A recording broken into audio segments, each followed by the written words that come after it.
Greetings, boils and ghouls. Dads from the Crypt is excited to kick off our celebration of the 30th anniversary of Tales from the Crypt Presents Demon Night by re-releasing our interview with the film star, the legendary William Sadler, which was recorded over 3 years ago.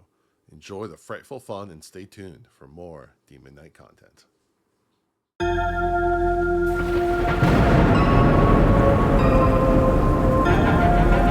Hello, kiddies! Welcome to Dads from the Crypt!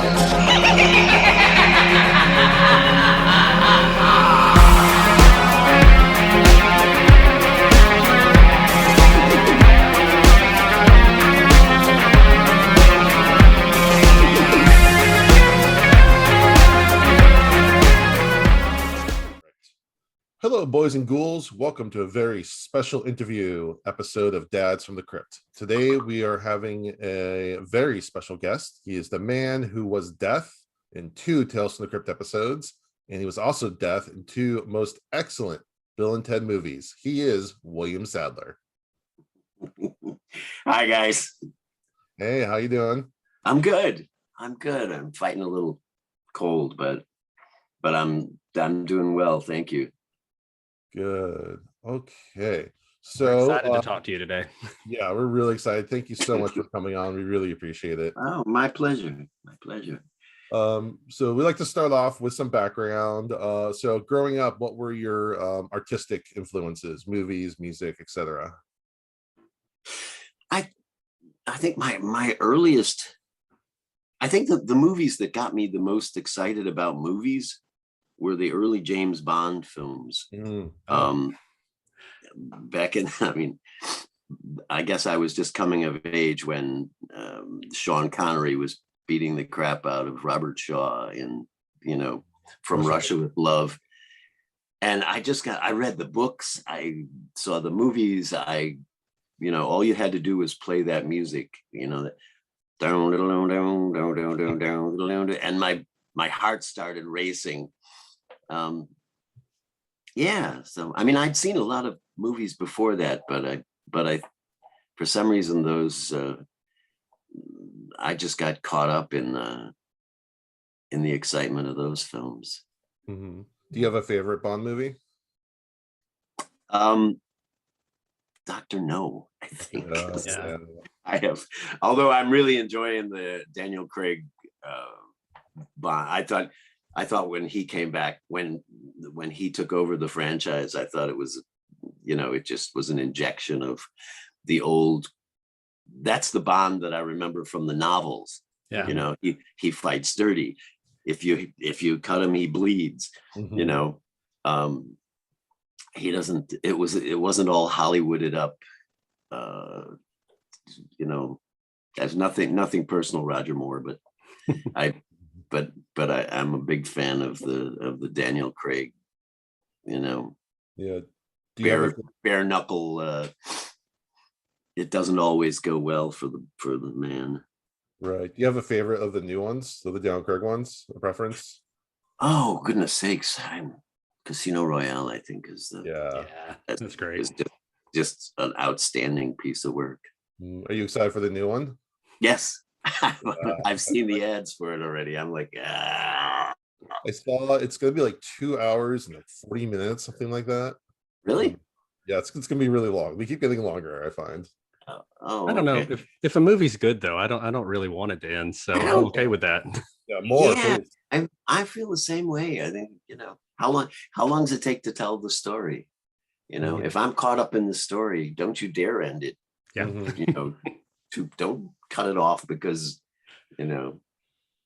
movies can't be more than an hour and whatever. Mm-hmm. Shawshank never would have been made. Right.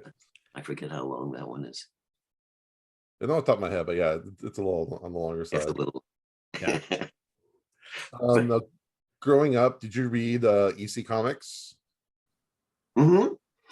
My friend John Messer and I used to divide. What we used to read was the Famous Monsters of Filmland. Yeah.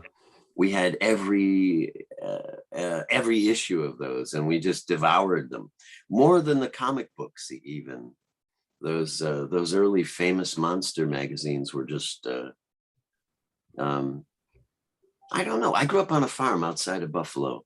There wasn't a lot to do. So my friend and I would run around the barn with our BB guns and act out all the movies that we had just seen. And, or TV shows, and we'd dive out of the hayloft with your BB gun and come up shooting. And actually, when I was doing, I guess I've been rehearsing for this career since I was about 10. On the set of Die Hard 2, there was a moment when we're all standing around the nose cone of this plane, and Bruce Willis is in the plane, and we're all firing all these automatic weapons at it, and then we throw grenades, and he ejector seats out of the plane, and so on. And we did the first take, and we're firing live blanks, right? These are where the noise it's making is deafening, and it's raining brass everywhere. And we finished the first take, and Tim Cooney, the sound man, came over to me and he said, "Bill, you don't have to make that sound with your mouth anymore." Because apparently I was standing there going, That's awesome. I was 10 years old again. I was back in the barn with my friend John. Mm-hmm. I mean, spoilers. Fighting the Germans or something. Mm-hmm. I mean, spoilers for Die Hard 2, but that's actually part of the plot, is that some of them have fake bullets. That's right. Oh, yes, of course. But so they actually are like playing. You're still not supposed to make that sound with your mouth. Right. I'm sorry. Ricochet. There you go. Also, speaking of comics, we know that you are part of the Marvel universe, which my kids are most excited about. And did you read any Marvel comics growing up? I did. I guess we read them all. I was more a fan of I don't know who put it out, but the Fantastic Four for some reason got my attention early on. Flame on. Have you done any voice acting or sound effects? You're pretty good. Second career. Thank you. So how did you get into acting from your young imaginative state? I was doing stand-up comedy around Buffalo. I played the banjo and I told jokes as Banjo Bill Sadler. And that was going okay. I was pretty funny. But I was in a garage band with some friends of mine. We were actually in a garage playing, and we would win the battle of the bands and, play sock hops where everybody had to kick their shoes off so they wouldn't scuff up the gymnasium floor. But then this English teacher, I had an English teacher named Dan Larkin, who came to me one day and said, why don't you try out for this play we're doing? And it was Harvey, the play. I love Harvey. It's the Jimmy Stewart did the movie where he talks to a 6-foot invisible rabbit throughout the whole film. Yeah, and that's a great movie that they should remake. And he's charming, and he's charming, and he's crazy, and he's funny. And I did it, and it was so easy, and so it felt so natural to go there. And then he suggested that I try out for a play called The Subject Was Roses, which was a sort of a serious 3-character drama that was being done at a community theater. And I did that. And I really just started to fall in love with what I was learning, about myself and about human beings and about, it's hard to describe, but it taught me, it was sort of therapy for me, as well as, doors opening. Suddenly I was surrounded by grownups talking about, well, what would you have to feel to say something like that? And so I got interested in acting, studied it at Geneseo for 4 years. And then I got a scholarship to study it at Cornell for 2 years and got an MFA.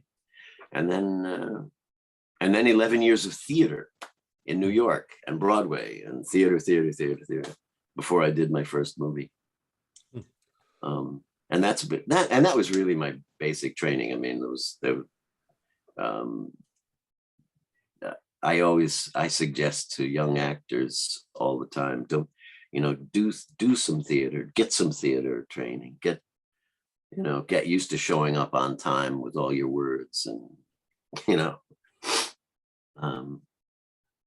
I think it gives an actor a bag of tools that you can then take to the set of a movie where there is no rehearsal. Right. Where there is, sometimes there's no direction. You're on your own, and you better know, you have to know how to figure out this scene and come up with what you're going to do. And, you have to navigate this. And very quickly, in some cases, the first or second take, if it were a play, we'd be filming the second rehearsal or something, the first time everybody gets all the words right, that's the take. That's it. We're moving on. Right. They're on the schedule. Yeah. So, and the theater helped a lot with that. I think I really do. It took me a while to get used to films, to make the transition into, acting for the camera.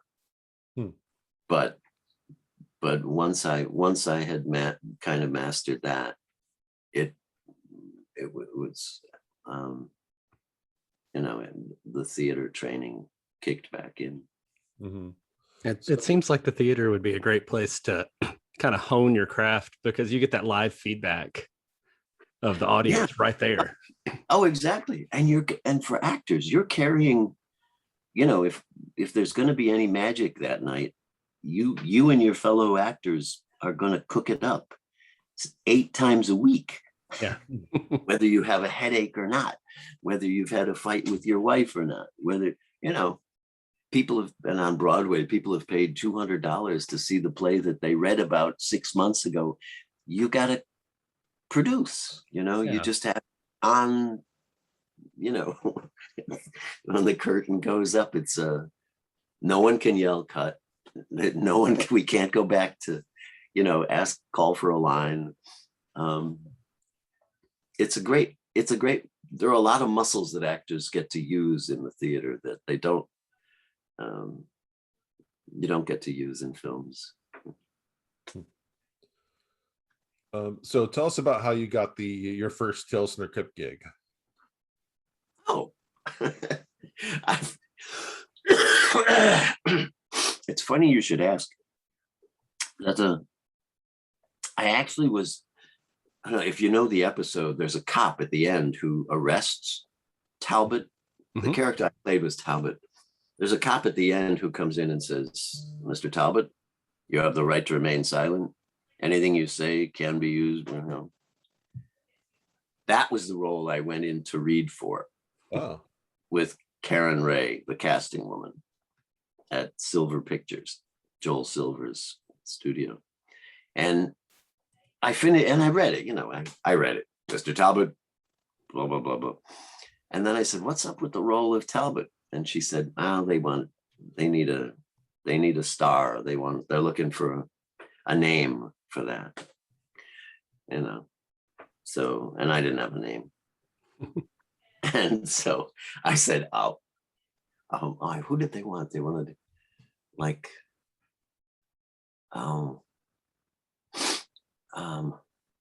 John Malkovich or, they wanted someone with more of a name than I had anyway.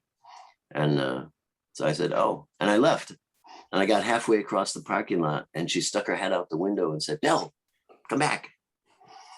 And she handed me the sides, this big long monologue, and said, "Come back on Monday and grease, I'll put you on tape, see what happens. But grease your hair and black out your teeth or something because you're too cute." And so I didn't do either one of those things, but I did come back and do the monologue right into the camera. and they gave me the role. Walter Hill directed it. And it was fantastic. It was it was funny. Again, it was the theater training. There was like these huge monologues straight into the camera. You're not talking to anybody.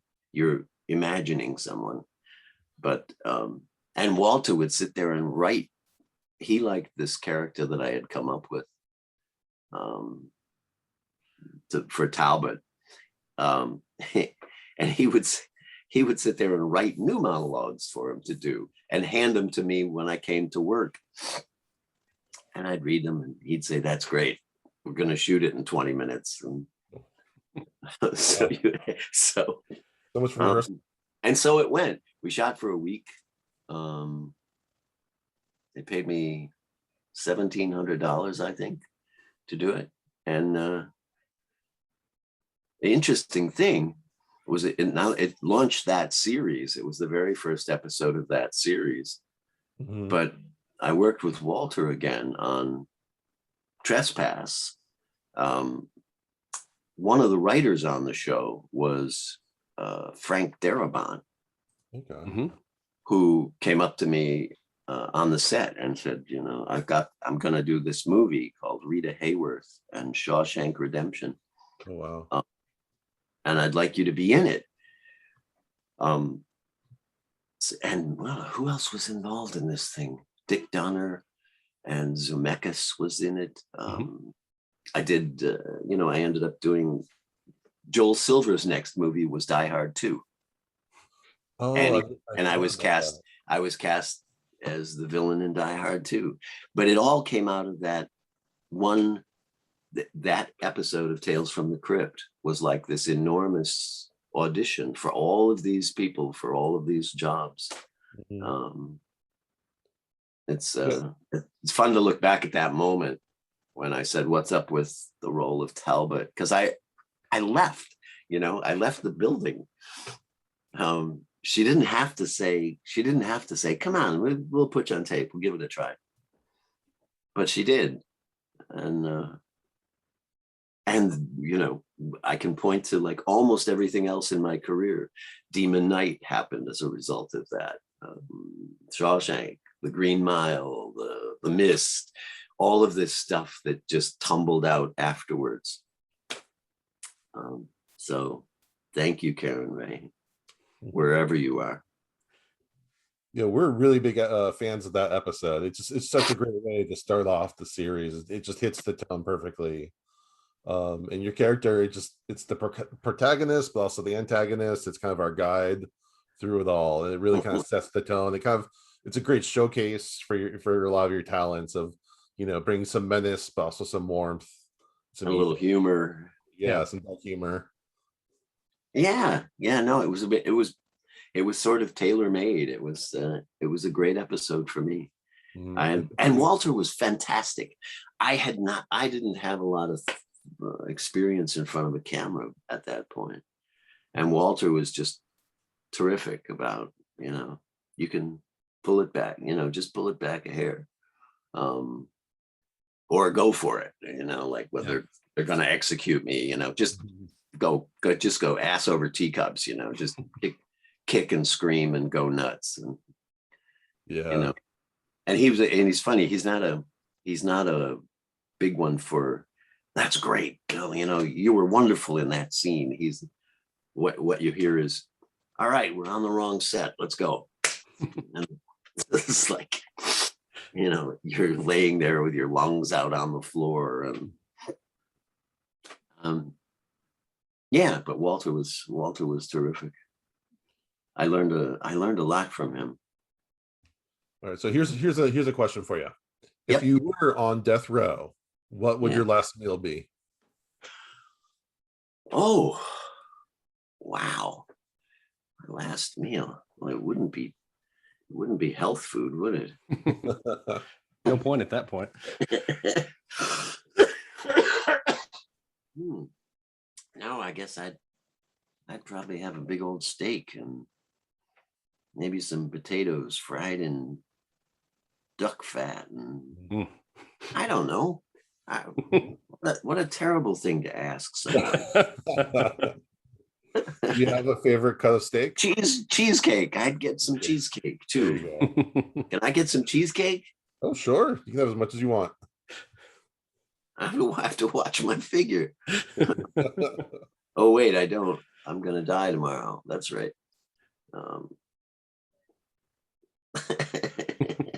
Okay, so tell us about a Demon Night. How did that come about? Demon Night they offered that one to me. They just called up and said, "Would you like to do it?" And I said, "I would love to do it." Ernest Dickerson had this, again, it was Joel Silver. And it was supposed to be the first of 3 films. It was Demon Night, Bordello of Blood, and then there was a third one that I don't think they ever made. Or maybe they made it and didn't release it. Yeah, they made something. It was supposed to be a trilogy of some kind. But I had an absolute blast with that role. I mean, what's not to love? I spent my whole childhood diving out of the hayloft with a BB gun in my hands, and then I got to do it, fighting Billy Zane. I was constantly diving through the door and come up shooting and look out behind you. Mm-hmm. No, I had a ball doing that one. What was it like acting opposite Billy Zane? Because his performance is so big in that. Yeah, I love that performance. Oh no, he's off that big genius. I think it's the best thing he's ever done. I really do. I love the. What does he do? That God damn ding dang dang bang bang, and he does this dance. It's like he sticks the sponge in his mouth, and is like he's just eating the scenery. He's having more fun in that role than you're supposed to have in movies. And it just works, and it works great. No, he was I had never worked with him before that. I don't think I'd ever met him before that. And I was focused on what Breaker was doing. My character was he had a lot to do, he had a lot of he had his own stuff to going on. So I didn't I enjoyed watching, and when I finally saw the film, I loved watching what Billy Zane did with it, and Jada Pinkett, and I mean, look at that cast. That cast is amazing. Thomas Church and DCH Pounder, and oh my God, come on. Yeah. This is like the greats in the, this is an all-star team that got together to make this little, demon movie. Mm-hmm. Yeah. Which was fantastic. When we shot it I don't think they spent a lot of money on this thing. They didn't spend a lot of money on me, but we shot it in an abandoned or an empty airplane hangar in Sherman Oaks. And there were pigeons up in the rafters in the ceiling. So they would, before every take, someone would have to they would fire blanks up into the ceiling and scare away the pigeons. And when it was quiet, we could do the scene. That was full of stuff like that. Yeah, what I love about the character Breaker is they kind of do like a Terminator 2 kind of thing where you don't really know who the bad guy is initially. Mm-hmm. So you got Breaker, who's like wearing the leather jacket, he steals the car, and he's just kind of a really heavy, quiet personality. Then you've got the Billy Zane character, who looks a little eccentric at first, but is a little subdued compared to where he goes. So you don't really know who the bad guy is. So it does this kind of twist where obviously they give it away in the trailers, but still just watching you get wrapped up into it. Right. And they kind of twist it on you with that great scene where he just punches through that guy's mouth. That's when we shot that scene. That's one of the great things about working with Ernest Dickerson. Was I had this thought. I know who he is, and he's coming for me, and I'm in handcuffs. And I said, what if I get a hold of the key, and you see me struggling? It's like the train is coming down the tracks. Is he going to get those cuffs off in time? And that's what we ended up doing. I don't think he was supposed to be handcuffed at that. Oh, really? At that exact moment. But I said to Ernest, it would be kind of fun if he's, then he's got to get the key, get one hand free, get a gun, all the while Billy Zane is coming and coming and coming. But Ernest was lovely to work with. He was really wonderful. He sort of gave us the freedom to play. And I think that's why you saw Billy Zane so playful, and it's as good a movie as it is, Mm-hmm. In the character Breaker, like you can tell he has like literally the weight of the universe on his shoulders, and he's had this weight for like centuries. And it just comes through him.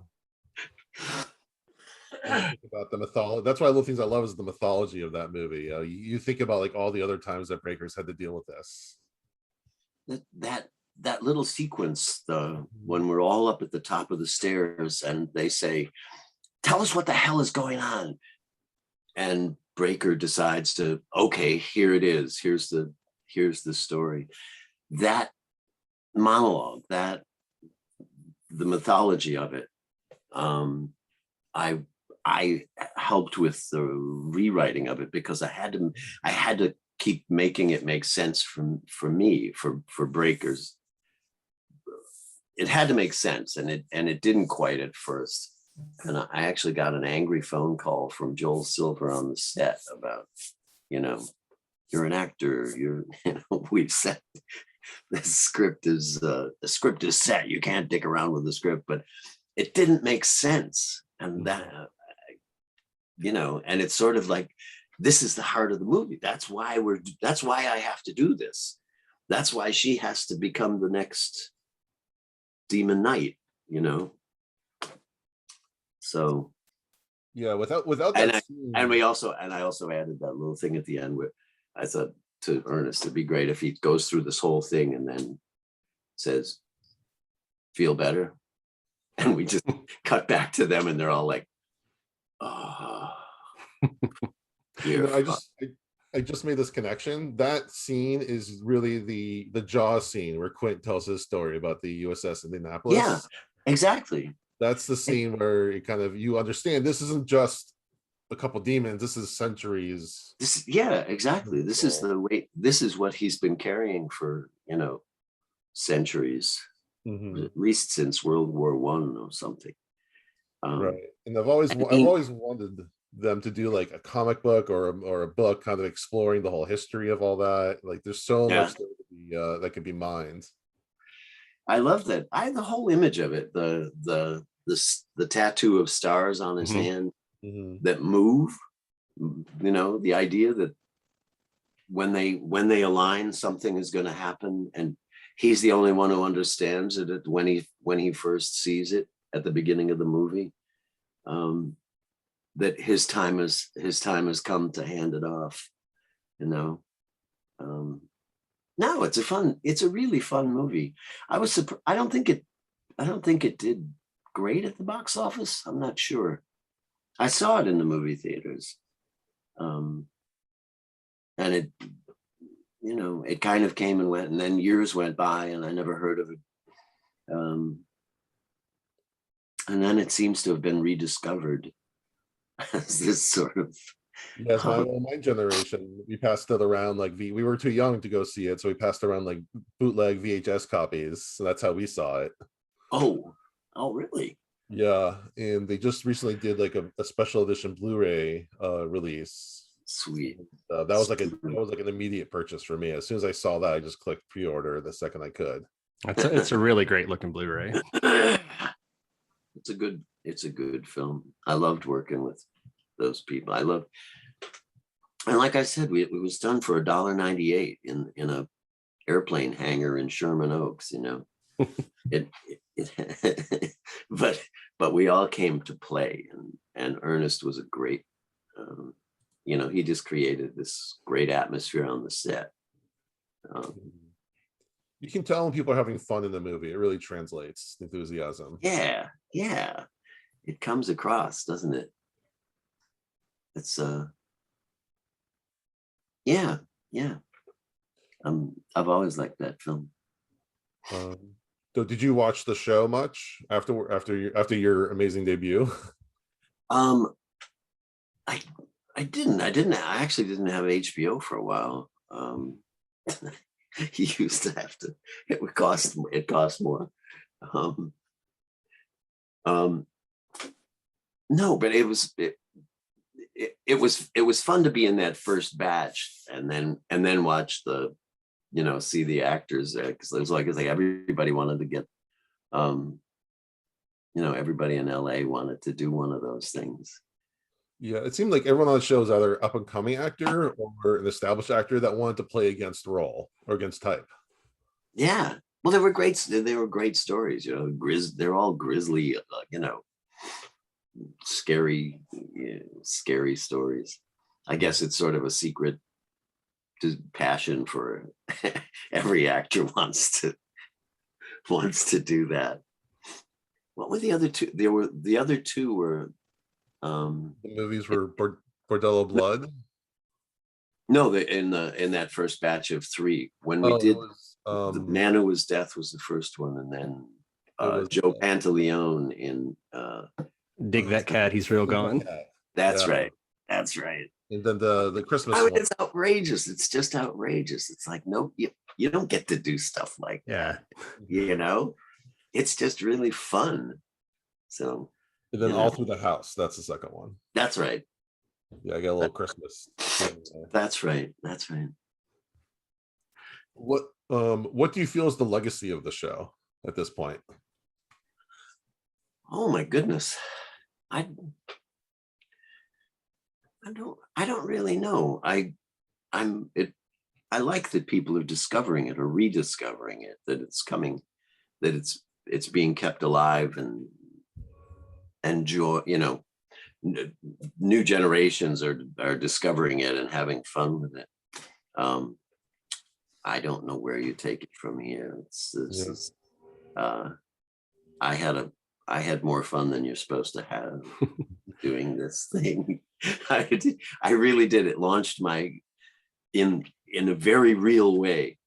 The first episode of Tales from the Crypt launched my career. It was like this 30-minute audition for the rest of my career that, you know, it just kicked doors open for me. But yeah, so shifting to some other parts of your career, you know, Death and Bill and Ted. That's an amazing role. Oh yeah. How'd you get that accent? Where'd you get that from? I actually stole it from another actor.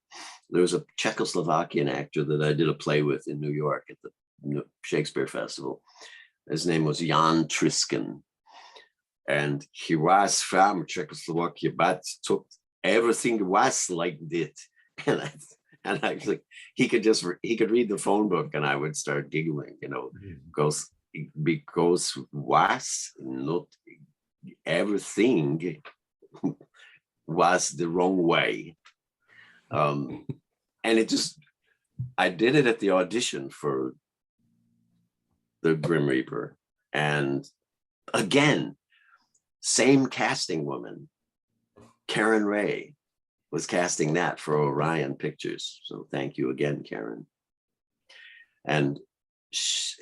But they were looking for his death, and they wanted like Christopher Lee, you know, they wanted, you know, some ancient looking dude, or Christopher Lloyd. They weren't, you know, they're casting around, they thought, well, he should be older. He should be craggy and old and look like he's been around for 1,000 years. 3 weeks after I did the initial audition, which was funny, but I looked young, you know. I didn't do anything to change the way I looked. And she called me at home, Karen Ray did, and said, I need you to go to a Halloween store, get some gray and put it in your hair and black out your teeth. This again. Here we go again. Yeah, here we go again. And because they think you're too young. They think you're too young and too good looking and cute. And so, and I thought, well, and then come back in and do the audition again. And I thought, well, that's just gonna suck. That's gonna look awful. So I called Scott Edo, who was the makeup man from Die Hard 2, which I had just done. And I told him my problem, and he said, well, come on over to my house in Marina Del Rey. The morning of the audition, come to my house a couple hours early. I'll make you look old. And he did. And I was 39 or something at the time, I think. And he made me look like a believable 70, 75. I really did look old, but camera believable. And I got in my car and drove to Orion Pictures and did the same audition with the same Czechoslovakian accent, was like that. And one of the producers on the way out said to Karen Ray, said, he looks a lot older in person. And then they went, they decided, I guess, I made him funny, and that was more important than just old. I had figured out a way to make him funny and likable, and they went with that. And they didn't figure out, we hadn't decided on a makeup. They were still playing around with, should it be bone? It should look like bone, or it should look like veins everywhere, or there were all of these different makeup designs, and they finally settled on the one that we settled on. The morning that we started filming in Santa Clarita was the first time they did that makeup. It was the first time I met Keanu and Alex. My first day on the set, in the boots that make me tall and the robes and everything. And we shot that game sequence. Oh, yeah. The whole game sequence was shot that morning. And I mean, like, this goes back to that theater thing that I was talking about, because there's no rehearsal. There's no one that can help you find all that stuff. If you can't hear it, if you can't hear an audience giggle, in your head from doing comedies, and there's no rehearsal, or very, very little. And they were nervous. I have to say, the director and the producers, they weren't sure that this was going to work. The character and the voice and the thing, until we finished filming that day. And then the next day, I guess they watched the dailies, and all of a sudden everybody was like, oh no, he's this is going to be fine. This is silly and funny, and that's exactly what he needs to be. So right. Then everybody went. I mean, those movies are so silly to begin with, in the best way possible. Like, this is just adding to the cake. Yeah. No, and it was. I didn't even know that it was a takeoff on the Seventh Seal. On the Seventh Seal. I didn't that for reference. That's like, I guess I should have. No, it's great. But it was fun, and the accent helped that too. This sort of silly mid-European accent. Did they ask for an accent, or did you just go? No. In fact, I called the casting people and I said, I'm thinking of doing an accent, and they said, "Oh, no, you probably shouldn't. But I couldn't help it. I thought, he's death. He's it'll be funny. So I gave it a shot. So while we're on the topic of, you know, Bill and Ted music and everything, what's the best concert you've been to? Oh, my goodness. Or one you're most memorable? I think maybe the most memorable one I've ever been to was BB King. I saw him in Ohio when we were filming Shawshank, and he was just at the top of his game. He was absolutely magic.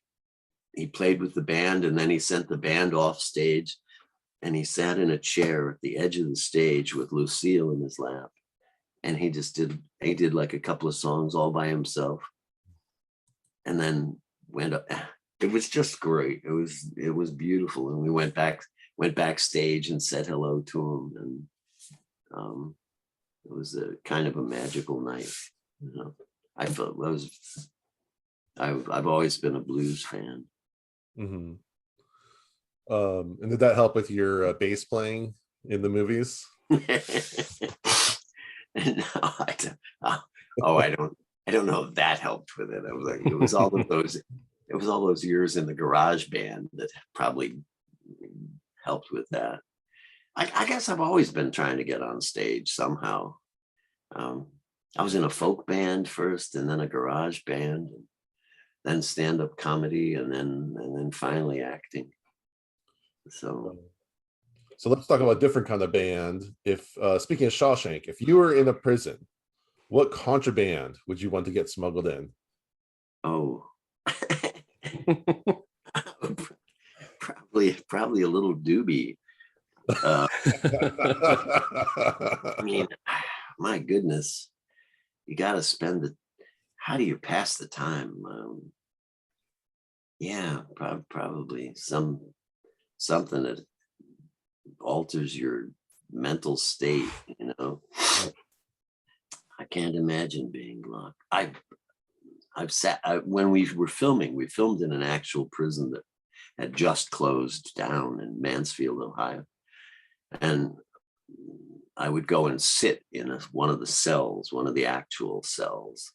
And you only have to do that you spend an hour sitting in one of those cells, and you know everything there is to know about, you know, you're so depressed by the end of it, you know, to imagine that you're going to spend 23 hours a day sitting in this, you know, in this box. Yeah, give me some pot. Give me some edibles, and help me pass the time, dude. Yeah, I could definitely hear that. You know, smuggle in some tunes. There we go, an iPod. Give me a Walkman. I need a Walkman with a or a record player. Exactly. Do they still make records? Oh yeah, they're coming back. They're coming back, yeah. Really? That's good. I still have all. There's a lot of movie soundtracks are now coming out on vinyl too. It's a big thing, like collectors. So speaking of one of your more recent movies, we were very big fans of VFW. Oh, sweet. That was a gas. That was really fun to shoot. Again, another one of those, you know, it was shot for $1.98. The whole thing was shot in 19 to 18 days or something like that. Wow. I was just like, I've never filmed anything quite as fast as that. It's just set it up, shoot it, set it up, shoot it, set it up. And what was the most fun part of it for me was getting to mix it up with Steve Lang and, you know, the Hammer and Marty Cove, and David Patrick Kelly. I had worked with all of these guys before. We'd all worked with each other on stage in New York on. I did a musical with David Patrick Kelly. I did a TV pilot with Marty Cove.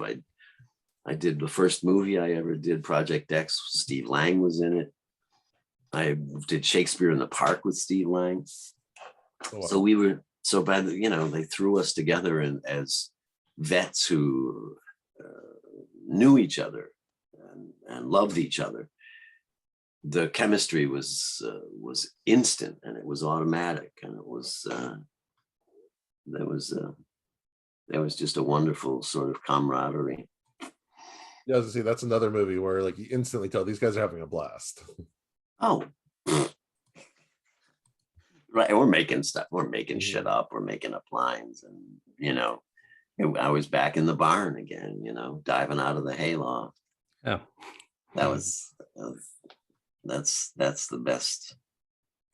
Anytime I can revisit anytime you can have that kind of freedom, the good stuff shows up. Mm-hmm.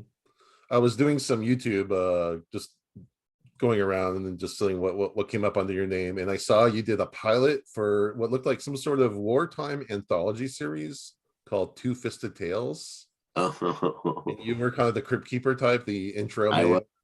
I was the evil fucker. I was the spokesman, kind of the MC of that show. Yeah, it didn't go. It was Two Fisted Tales. that was another EC comic. I was supposed to be the toughest guy in the whole world. I believe it. You think that hurts? I've been shot twice in my arm, and I still use it. It's like it was. I don't know why that one didn't go. Yeah, they did Probably just well. So they did recycle some of it for Tales from the Crypt. So like one of my personal favorite episodes, Yella, was I think written for that or made partly for that. I don't know yet. It's fun that these things are good, are still alive. We made them so long ago. It feels like a different century. Oh, it was. Yeah. So I have to hold on. I have to talk about Iron Man 3 for a second. Okay. I my kids love the Iron Man movies and all the Marvel, and I go with the movies and I enjoy them a lot too. But I'm sitting there watching, then all of a sudden you pop up as the president. I'm like, wow. Why were you surprised that I was the president? I thought that was an excellent choice. No, I think that was a great choice. I just didn't know it was going to happen. It was, I auditioned for it, and it's funny, they don't let you read the scripts anymore. They're so careful about letting the scripts out of their hands. They send you like a paragraph, and everybody reads the same paragraph, and they make you sign contracts saying you're not going to talk about this. You won't. It's extraordinary the lengths that they go to keep these plots secret. My favorite part, here's something not everybody knows. My favorite part of playing the president, aside from just being the president, it's really fun to be the president, and have that kind of gravitas. But one of my favorite parts of shooting it was when I would come on the soundstage, the crew started to hum "Hail to the Chief." So I would hear this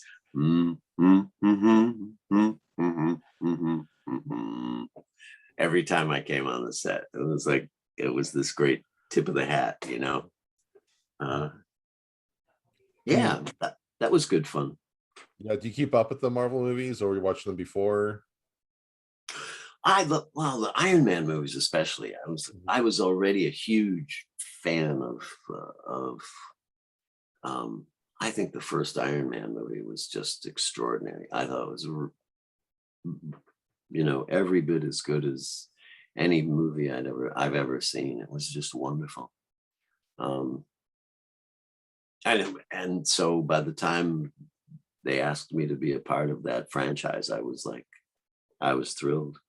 Mhm. You know, it's like with the Star Trek thing, the Deep Space Nine things I did. I was such a fan already. I was already a fan. So, you know, when they ask you, would you like to be a part of it? The answer is obvious. You know? Yeah, it's like a friend asking you to come over to play. Like, yeah, sure. Yeah, really. Like the cool kid, when the cool kid asks you to come over and play, or asks you to come to this. When the cool kids ask you to come out and play, that's like, oh, okay. Yeah. All right. Well, I'll give you another question about Iron Man, then we'll move over to Jody. He's got some more miscellaneous questions. Okay. As playing a president, we all know that the presidents get the presidential library. Where would you want your presidential library to be built?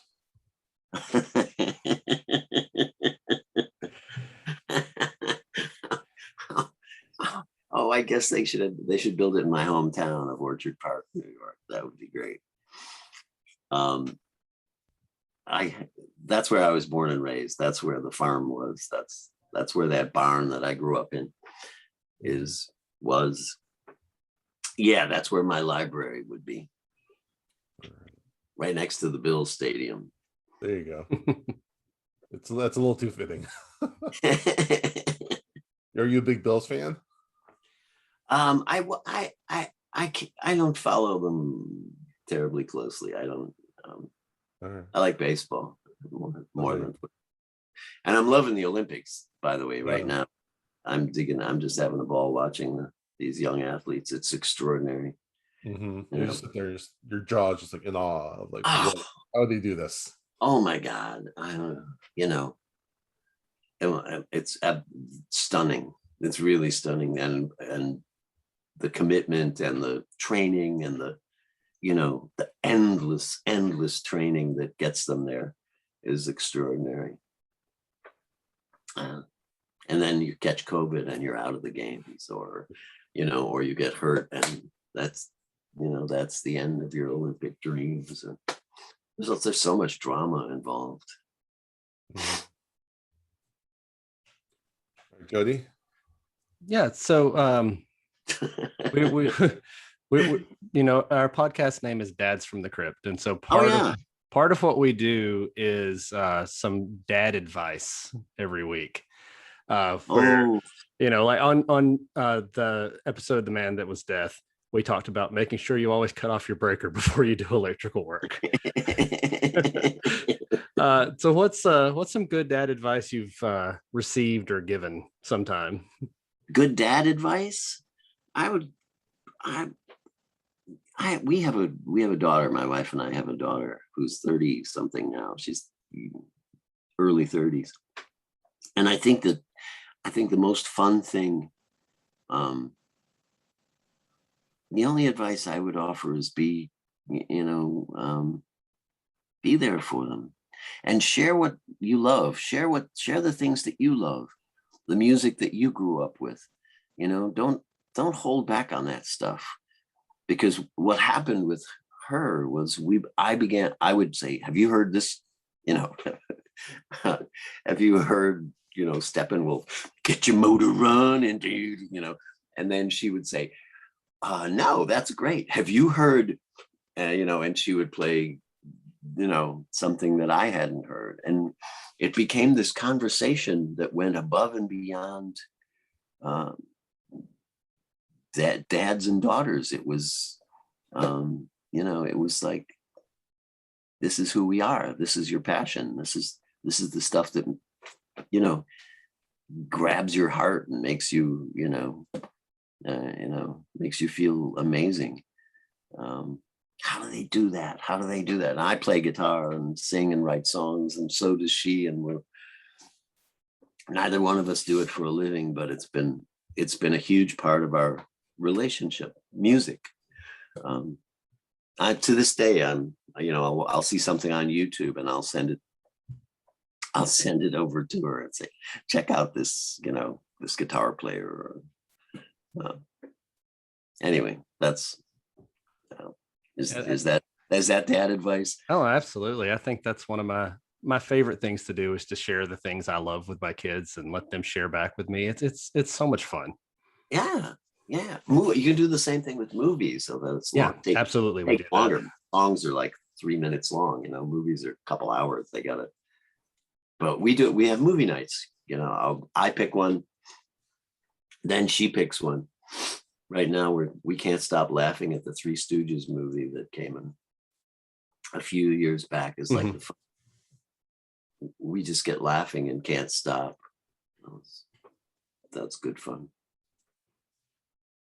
And before we wrap up here, do you have anything else you want to plug or promote? Or I have I just finished a movie with Karen Allen. Just last week we wrapped, and it's a sort of a family drama that I'm very proud of. It's called A Stage of Twilight, and it's a story of a couple. They've been married 42 years, and he's been diagnosed with this heart problem. He's been given a couple months to live, and it's how they deal with it, and how they're going to wrap up this long, wonderful time they've had together. And he doesn't want her to see him falling apart at the end, and he tries everything he can think of to shield her from that, and she's having none of it, and it's not a comedy, but I've never been asked to bear myself quite like that in a role before. So I'm very curious to see. I'm kind of spoiled now. I sort of don't want to do movies where I have to kill demons and zombies. I was thinking I got to let my heart out to play, and it was enlightening. It was just like this beauty. I didn't know I had all of that in me, so I'm excited to see what comes of it. I hope someone gets to see it down the road. It's a small movie. It's going to go to festivals, but Karen Allen was just, oh my gosh, she's lovely. She was so good to play opposite. We laughed and laughed and laughed, and cried. So there you have it. It's called A Stage of Twilight. Well, that's what it's called now, if they don't change the name. Well, I will definitely keep an eye out for that. That sounds really cool. Yeah, it was extraordinary. I'd never been asked to go there, and I went there. Yeah. And boy, did I go there. I was surprised. I didn't know I had it in me. Well, I wanted to say thank you for your time here. This has been so much fun getting to talk with you like this and talk through your career. I'm so excited that we got to do this today. Well, you're welcome. You're welcome. I'm glad we had a chance to do it. The whole one of the mission, I guess you could say, mission statements of the show is bringing Tales from the Crypt and the actors and everything, performances to a whole new generation. And again, you're one of the action heroes that we kind of grew up with. So they say you shouldn't meet your heroes, but really you should. Wonderful. All right. Well, thank you. Thank you. It's been a pleasure. Okay. Well, this has been another interview episode with Dads from the Crypt. Thank you for listening. Follow Dads from the Crypt on Facebook, Twitter, and Instagram, or I will follow you to the grave. No, seriously, you really should watch. But be careful what you ask for. You may get it.